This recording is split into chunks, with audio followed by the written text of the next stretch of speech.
On vous souhaite la bienvenue à ericlatour.com. Il habite Saint-Jean-sur-Richelieu depuis maintenant 4 ans. Il a même un commerce ici, le Pro Gym, sur la rue Saint-Jacques. Mais évidemment, il a une vie assez bien remplie, a été policier, portier dans les bars, homme fort, l'homme le plus fort au monde. Et là, il est aussi ambassadeur pour BMR et il anime à la télé. Et là, il est rendu auteur, il a sorti un livre et le livre s'appelle « L'iceberg ».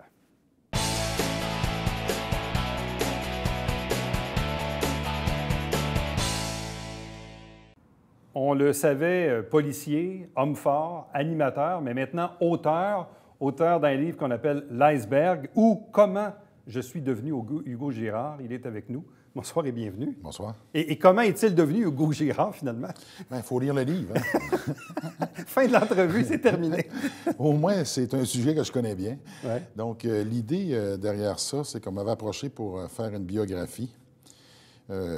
Il est en partie biographique, mais je ne voulais pas faire de biographie. Puis, je trouvais que c'était un bel exercice pour pouvoir partager avec les gens les différents outils que j'ai développés avec le temps, justement pour pouvoir me réinventer. On me connaît comme policier, on me connaît comme athlète. Donc, comment que j'ai réussi à passer d'un champ d'expertise à un autre. Et je pense qu'à ma façon, j'ai réussi quand même à avoir du succès dans ce que je fais. Puis ça, c'est le résultat, justement, de toutes sortes d'acquis que j'ai fait au cours des années qui me permettent justement de pouvoir me réaliser, puis en même temps réaliser les différentes choses qui me passionnent. Comment... en fait, autre question, mais pourquoi tu ne voulais pas faire de biographie en tant que telle? Parce qu'un exercice biographique, je trouve que je suis trop jeune. Je suis encore en train d'accomplir des choses et on pousse un peu plus loin dans le processus. Donc, lorsqu'on lit le livre, l'aspect biographique est là parce que je prends mon parcours, parce qu'à travers mon parcours, j'ai développé ces outils-là, mais je n'entre pas profondément dans chaque étape du pourquoi. Ouais. Parce que là, on aurait été beaucoup plus long, ça aurait été beaucoup plus profond, puis beaucoup plus lourd. Donc, c'est pour ça que je dis que c'est plus un livre qui permet de mieux me connaître, mais surtout de possiblement pouvoir utiliser ces mêmes outils-là et de se reconnaître à différents niveaux dans les choses auxquelles j'ai fait face. Est-ce que tu as toujours eu la tête pleine de projets ou, je ne sais pas, moi, avant même d'être athlète, là, je veux dire, jeune adolescent, est-ce que tu avais en tête, tu dis, moi, dans la vie, j'ai le goût de faire ça, j'ai le goût d'essayer ça? Tu sais, des fois, dans la vie, il y a du monde qui ont le goût d'essayer toutes sortes d'affaires. Mais moi, à 12 ans, c'était clair ce que j'allais faire. J'allais devenir l'homme le plus fort du monde. Ça, c'était déjà établi. Ça, c'était déjà établi. Donc, moi, j'ai fait le processus inverse, c'est que j'ai réalisé que ça ne mettait pas du pain et du beurre sur la table. Donc, il y a des choses qui te passionnent, qui vont t'emmener à vouloir te dépasser, puis qui te donnent une motivation. Mais en quelque sorte, et d'un, la possibilité de le réaliser, peu probable. Que ce soit viable, peu probable aussi. Donc, en même temps, j'ai réalisé que mon rêve, j'allais devoir m'asseoir sur des choses beaucoup plus tangibles pour pouvoir réussir ma vie. Mais je n'ai jamais perdu de vue mon objectif. Et de fil en aiguille, je suis devenu policier, j'ai étudié pour être policier, parce que j'ai compris que ça allait être un vrai métier, une profession qui allait me permettre de pouvoir, justement, survivre, subvenir à mes besoins, et en même temps, financer ma passion, qui était l'entraînement. Je ne l'ai jamais oublié. Ça a toujours été là, latent. J'ai toujours travaillé dessus, je n'ai jamais abandonné. Puis éventuellement, le plan B est devenu le plan A. Et à partir du moment que j'ai commencé à me réaliser en tant qu'athlète, s'il y a une porte... Pour être honnête, la journée que j'ai été champion du monde, ce que j'ai compris, c'est que c'était pas une finalité.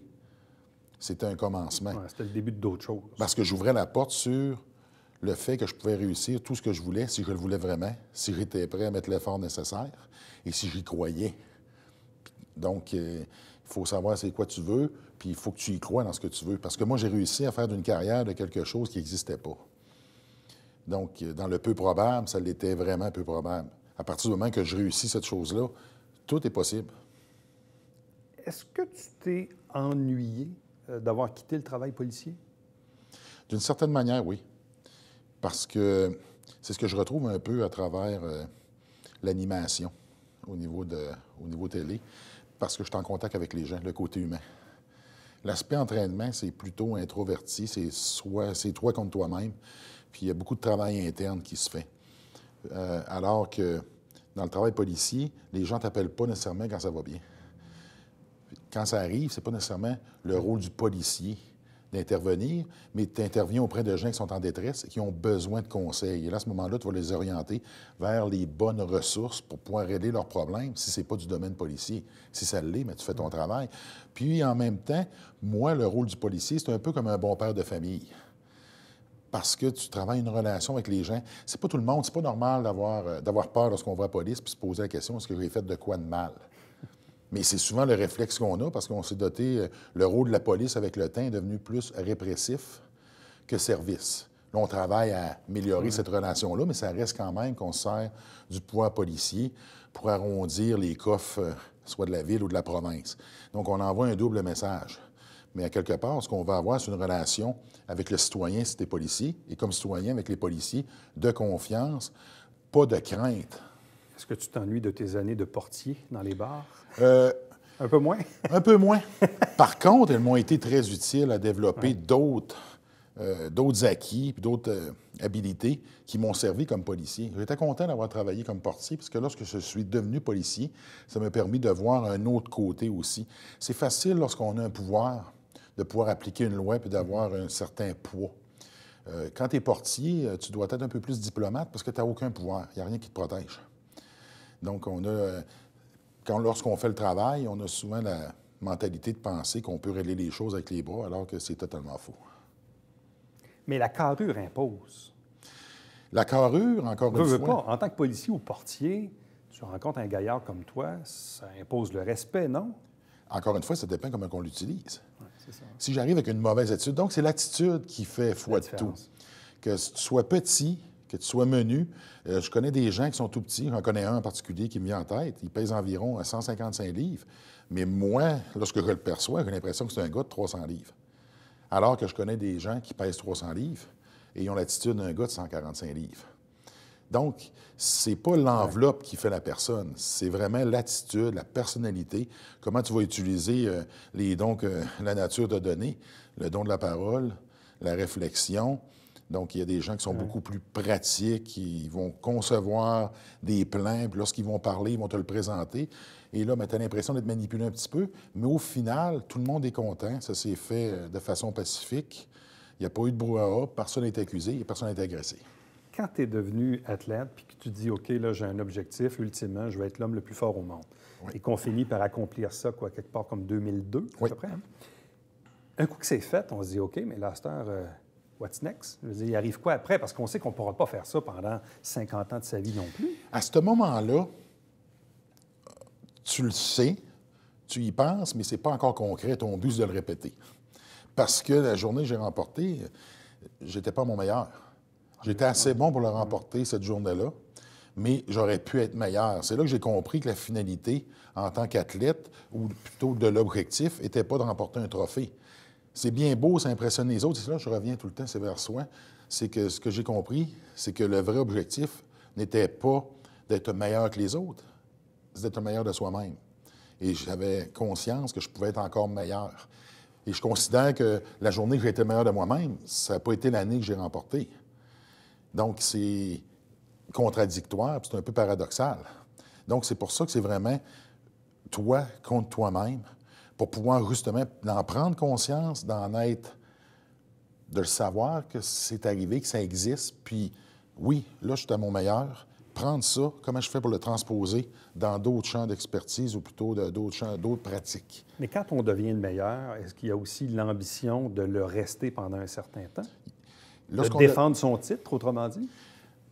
Pour répondre à cette question, comme je te disais tantôt, la journée où j'ai été le meilleur pour remporter le titre, je n'étais pas à mon meilleur. C'est toujours la recherche de l'excellence, la recherche de la perfection. Parce que la journée qu'on pense qu'on est le meilleur ou la journée qu'on croit qu'on sait tout, c'est la journée qu'on commence à descendre. Parce qu'on ne fera pas les choses avec la même motivation et avec la même énergie. Parce qu'on a un sentiment possiblement d'autosatisfaction où ce qu'on se met à regarder les autres d'une autre manière. Donc, c'est ce qu'on dit en anglais, c'est « you gotta stay hungry », il faut que tu restes affamé. As-tu craint qu'une forme de condescendance s'empare de toi-même sans même que tu t'en rendes compte? Autrement dit, parfois, quand les gens connaissent la gloire, ils disent, moi, je veux pas être comme un tel ou comme un tel, je veux rester les pieds sur terre, je veux respecter encore les gens. Est-ce que tu as eu peur à un certain moment que le succès ou les honneurs ou les médailles ou les trophées te transforment, mais te transforment négativement? Dans mon cas, non, parce que j'ai pas fait ça pour être populaire. J'ai pas fait ça pour la gloire, je l'ai fait pour moi. Donc, moi, je me regarde pas à travers le regard des autres, je me regarde à travers mon regard. Donc, je n'essaie pas d'impressionner les autres, j'essaie de m'auto-satisfaire. Puis, pour être honnête, je suis exigeant envers les autres, mais je suis beaucoup plus exigeant envers moi-même. Donc, je n'ai pas le sentiment que je suis meilleur qu'un autre. J'excelle dans ce que je fais, mais je ne le fais pas pour démontrer aux autres que je suis meilleur qu'eux. Je le fais pour exploiter mon plein potentiel. Donc, d'impressionner les autres, tant mieux si ça le fait. Mais les trophées, puis les médailles, puis les titres que j'ai remportés, pour être parfaitement honnête, ça impressionne les gens lorsqu'ils viennent chez moi.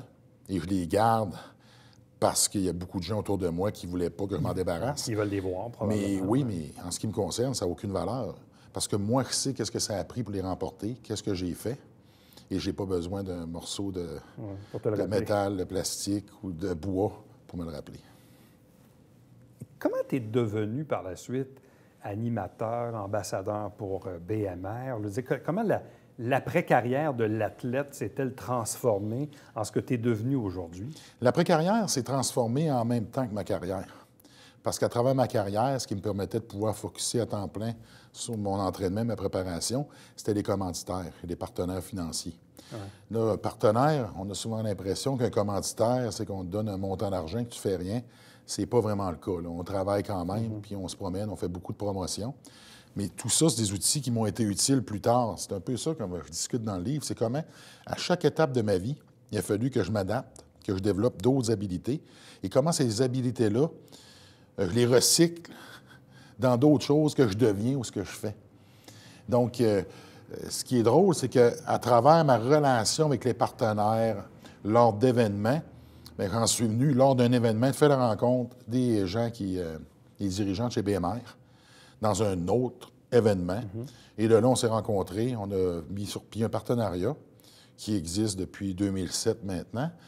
Puis, à travers ce partenariat-là, on a commencé à faire les pubs télé pour faire de la publicité, encore une fois, pour supporter mon rôle avec le groupe. Puis éventuellement, bien, là, on a une offre pour faire de la télé. Et mon approche a été, à chaque chose que je fais, il y a toujours un côté, il y a toujours une réflexion qui se produit. C'est pas parce qu'il y a une opportunité qui se présente que tu dois la prendre. Automatiquement. Exactement. Donc, pour moi, oui, c'est intéressant, tu vas faire de la télé, mais on t'offre d'animer une émission. J'en ai jamais animé. Est-ce que j'ai ce qu'il faut pour animer? Qu'est-ce que ça prend? J'ai-tu envie de faire ça? Il y a un paquet de questions que tu te poses et par la suite, bien, c'est d'établir un plan, comme je fais pareil avec l'entraînement. Donc, un plan d'action, rencontrer des personnes qui le font, des personnes qui sont reliées à ce milieu-là. Y a-t-il des cours qui se donnent? C'est quoi les habilités que je dois développer? Puis par la suite, une fois que tu prends la décision de dire « OK, j'embarque là-dedans », on met le plan en application. Puis la beauté d'un plan, c'est que ça fonctionne si on le suit. Puis jusqu'à maintenant, bien, ça fonctionne. Mais c'est un peu incomparable aussi avec le fait d'atteindre le statut que tu visais d'être l'homme le plus fort au monde. C'est-à-dire que tu t'étais fixé, tu avais un plan, tu avais des objectifs à rencontrer, tu as suivi le plan puis ça a marché. C'est la même affaire. Peu importe ce qu'on fait. Peu importe ce qu'on fait. Donc au final, c'est un peu ça. Donc ma méthode, comme je l'explique dans le livre, est relativement simple. Mais c'est dans la simplicité, des fois, que ça devient compliqué parce qu'on doit l'appliquer au quotidien. Et c'est là que ça devient difficile. Parce qu'il y a beaucoup de choses, à mesure que tu t'avances, à mesure que tu deviens populaire, bien, il y a beaucoup, ce que j'appelle des éléments qui viennent disturber, déranger, ou des éléments... Qui viennent perturber un peu. Des éléments parasitaires qui font qu'ils ne sont pas compatibles avec où ce que tu veux aller. Puis là, ça te fait dévier du plan. Ça te fait dévier du plan. Et c'est là que tu dois rester focusé. Donc, encore une fois, c'est de savoir ce qu'on veut, mais il faut aussi savoir ce qu'on veut pas. Ce que tu dis, c'est que à peu près tout est à la portée de tous, dans le fond. C'est un peu ça que tu dis, là. C'est carrément ça. Je ne me considère pas meilleur qu'un autre. Où ce que j'excelle, c'est à suivre le plan que je mets en place. Et si on t'avait dit en 2002 que tu allais devenir un animateur de télé, aurais-tu cru ça? À ce moment-là, on m'avait offert d'aller en spectacle et en tournée avec le Cirque du Soleil. Puis, en 2001, non, dans l'année 2002, là, je me bats pour le titre, parce que moi, c'est une accumulation de championnats. Puis, finalement, ils m'ont appelé, puis ils m'ont offert de partir en tournée 2 ans, la formation, ma famille, mes chiens, puis c'était à l'extérieur du pays. Puis, à ce moment-là, je me suis posé la question, qu'est-ce que je voulais vraiment? Et j'ai refusé, je n'ai pas demandé comment ça payait, ça ne m'intéressait pas de le savoir. Je ne voulais pas que ça devienne un élément qui allait influencer mon choix. Donc, à ce moment-là, si on m'avait dit un jour, tu vas faire la télé, j'aurais dit pour le moment où ce qu'on se parle, mon objectif premier, c'est d'être le plus fort. Et par la suite, on verra où ça va me mener.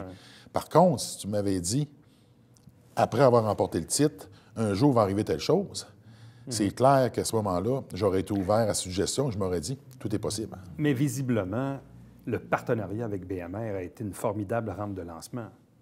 Effectivement, mais ça a été... Pour la suite des choses. Pour la suite des choses. Puis ça a été... c'est le genre de rencontre. Comme je dis toujours, c'est comme en affaires. Une entente, il faut qu'elle soit win-win, il faut qu'elle soit bonne des deux côtés. Et dans ce cas-là, ça a été un mariage parfait. Parce que BMR, à cette époque-là, les gens ne connaissaient pas ça. L'image était... Le nom était peu connu. L'image n'était pas installée comme elle l'est aujourd'hui. Donc, on a en quelque part appris à se connaître, puis on a grandi ensemble. Puis, encore une fois, je dis merci parce que effectivement, BMR a eu un impact majeur dans ma vie. Puis je pense que du même côté, à travers mon implication, la marque en a bénéficié aussi. Bon. Et là, dans le fond, cette implication-là avec BMR se poursuit. Et là, c'est greffé année après année des projets télé principalement, et plusieurs. Là. Oui. Ça fait partie de l'élément où on a grandi ensemble. Puis là, on vient justement d'allonger encore une fois notre partenariat. Fait que je suis très fier parce qu'à travers les différentes associations que j'ai eues, ça a toujours duré dans le temps. Et comme je dis tout le temps, dans la vie, tu peux faire le minimum ou tu peux faire le maximum. Et ce qui fait que ça fonctionne, c'est justement, je me considère quelqu'un d'ordinaire qui fait des choses extraordinaires. Mais l'extra, j'essaie de l'appliquer au quotidien dans à peu près tout ce que je fais. Et le retour de ça, c'est exactement ça. C'est comment, à travers une relation, tu vas grandir ensemble et qu'est-ce que ça va créer comme opportunité. Bon, parce que dans les projets télé, bon, il y a eu les Rénaux d'Hugo, ça c'est une chose, mais il y a eu également d'autres types d'émissions, dont celle où tu te promenais un peu partout, notamment aux États-Unis, dans des quartiers, disons, pas très, très aisés de certaines grandes villes américaines, où là, on innove un peu, parce qu'on peut bien faire une émission de télé pour faire une émission de télé, mais encore faut-il parfois innover, créer, essayer d'autres choses. Et ce volet-là te collait quand même assez bien, là. Et c'est une de mes forces, c'est de comment je peux me greffer à des choses qui n'existent pas vraiment. Comment on va innover, justement. Parce que pour moi, ça, c'est important. Si je me mets à essayer de faire les choses comme les autres, ça ne fonctionnera pas. Parce que physiquement, je ne suis pas comme les autres. Donc, il faut qu'on trouve un angle qui va faire en sorte que je vais rester moi-même. Il faut que ça fitte. Il faut que ça fitte. Mais ça ne fitte pas nécessairement au premier regard. Parce que, pour expliquer, moi, l'inconfort, j'ai connu ça toute ma vie. Ce que j'ai réussi à faire, c'est de prendre une zone d'inconfort et que ça devienne ma zone de confort. Donc, où j'excelle, c'est dans les endroits où on ne m'attend pas vraiment. Dans un show de rénovation, je suis un taponneux, mais je ne suis pas un menuisier. Avec le temps, avec les années, je me suis amélioré. Mais au début, les gens se posaient la question. Et le FIT, on a développé beaucoup l'aspect humour. Avec un bon partenaire. Puis encore une fois, c'est une de mes forces, le côté humain, de pouvoir m'adapter avec les différents interlocuteurs lorsque je m'en vais dans les quartiers dangereux. Ce qui fait que ça fonctionne, c'est ma capacité de pouvoir créer un lien de confiance avec des gens en peu de temps et pouvoir aller chercher de l'information, de la sortir de là et revenir vivant. Et visiblement, tu es revenu vivant. Bon. Là, tu es parti, quoi, 2-3 semaines au Proche-Orient pour le tournage d'une autre émission de télé qui est à venir. C'est la suite d'À vos risques et périls. On l'a spiné autrement. Ça va s'appeler Bienvenue aux touristes. Donc, ce qu'on veut faire, c'est aller dans des endroits qui ont mauvaise réputation et montrer le beau côté de ces endroits-là. Parce qu'il y a des endroits avec des pays qui étaient dangereux, des destinations que les gens n'y allaient pas. Puis que maintenant, ça s'est calmé et qu'il y a des choses à découvrir. Et là, dans le fond, tu viens de faire un 3 semaines au Proche-Orient? Oui. Puis on va faire 12 pays. Donc, 12 saisons, 12 semaines. Ça va être en ondes à Évasion au printemps 2019. Puis je trouve que c'est une belle évolution de qu'est-ce qu'on faisait. Parce que si je continuais dans le même angle, bien, possiblement que je ne serais pas revenu. Parce que dans ces pays-là, les coutumes et les façons de faire sont différentes. Donc, on règle les problèmes de manière différente, malgré que c'était très violent où ce que j'allais. Mais là-bas, c'est peut-être une coche de plus. Ah oui, oui. Ouais, on a élevé le risque un peu, quoi. Bien, pas dans le cadre de mon émission, c'est pour ça. Là, c'était voulu. On ne voulait pas aller jouer dans ce volet-là parce qu'il y avait la langue. Et on ne se le cachera pas, au Moyen-Orient, on deal avec des problèmes qui sont d'ordre mondial. Puis qu'à ce moment-là, bien, en étant quelqu'un qui venait de l'Occident, tu deviens un peu une cible. Forcément. Bon. Donc ça, évidemment, donc beaucoup de tournages à venir au cours des prochains mois. Oui, ensuite, les Renaud Dugo qui reviennent pour une 5e saison. Ensuite, j'ai mon émission de barbecue, Les Fous du barbecue, 2e saison qu'on va terminer au printemps. Il y a un nouveau concept d'émission qui est en devenir. Fait qu'il y a beaucoup de projets, puis c'est comme ça que j'aime la vie. Il faut qu'on ait des choses à faire et des choses à accomplir. Là, tu habites le secteur Iberville depuis quoi, 3 ans à peu près? 4 ans. 4 ans? T'aimes ça? J'adore. C'est pratique? C'est pratique.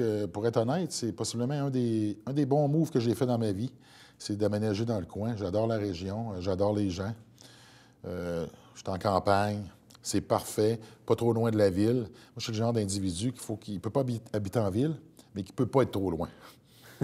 Donc, c'est un mariage parfait. Bon, toujours propriétaire du Pro Gym sur la rue Saint-Jacques? Oui, puis là, on a des gros changements en 2019. Je change l'image, je change le nom.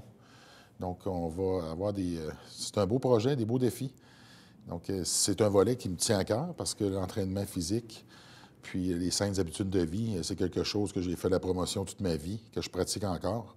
Donc, de pouvoir partager ça avec les gens, bien, je trouve que c'est important. Et là, la question ultime, parce que là, on a vu un article dans le Journal de Montréal en fin de semaine sur tes chiens, tes chiens de race. Oui. Et là, quand tu pars longtemps comme ça, qui s'occupe des chiens? J'ai la chance d'avoir une ancienne étudiante qui venait à l'école avec moi au primaire, d'un petit village sur la Côte-Nord. C'est quoi les chances? Elle habite aussi dans la région, donc environ 7 minutes de chez moi. Puis c'est elle qui s'occupe de mes chiens à chaque fois que je quitte à l'extérieur. C'est un peu ses chiens aussi, hein, parce qu'elle passe beaucoup de temps avec. Puis moi, ça me permet... J'ai eu des chiens toute ma vie. T'en as 2, 3? Là, j'en ai 3. Depuis que je suis petit bonhomme, que j'ai des chiens. Donc, moi, ma vie sans chien, ça ne fonctionne pas. J'en ai besoin.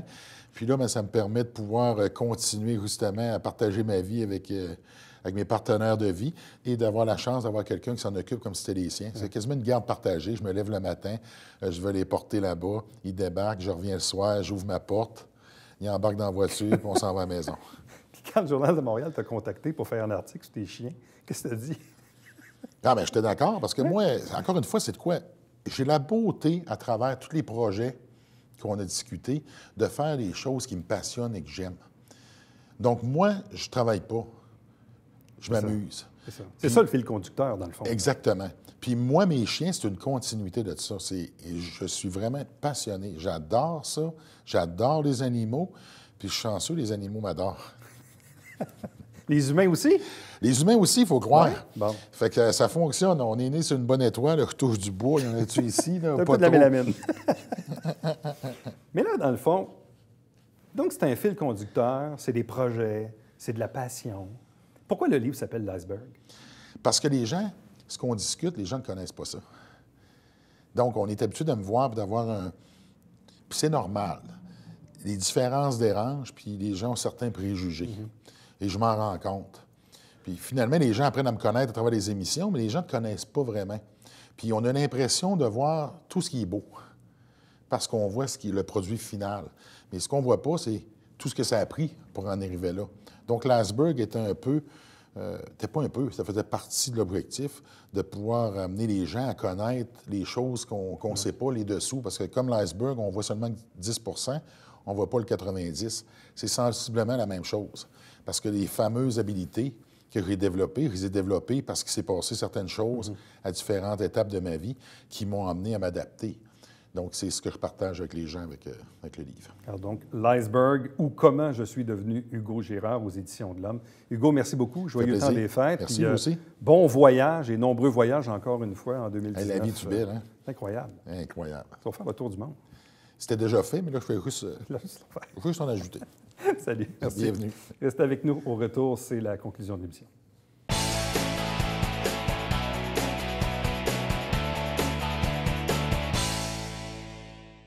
Mesdames et messieurs, bonjour et bienvenue à la Justice entre nous. Mon nom est Serge.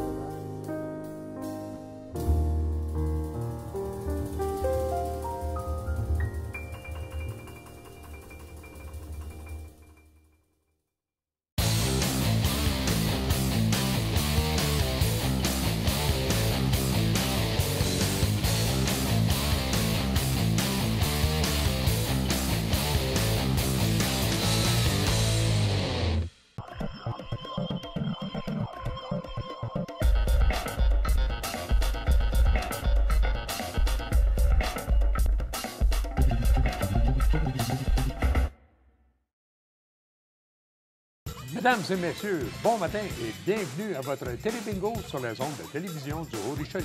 Vous aimeriez jouer au bingo dans le confort de votre foyer? C'est possible. Tous les dimanches matins, 9h30, à la télévision du Haut-Richelieu, maintenant en haute définition au 609. C'est 4 000 $ en prix à chaque semaine. Pour vous procurer les livrets du télébingo, c'est facile. Consultez la liste de nos 30 dépositaires au www.tvhr9.com.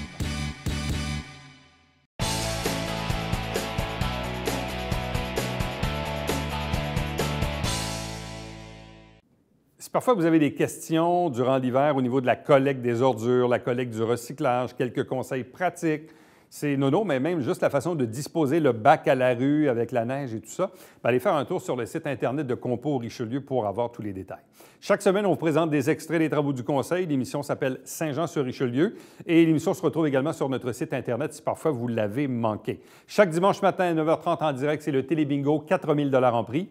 30 dépositaires pour acheter vos livrets sur le territoire desservi par la télévision du Richelieu. Et entre-temps, pour me joindre, faites-le par courriel. Éric Latour en un mot à commercial tvhr9.com. À demain.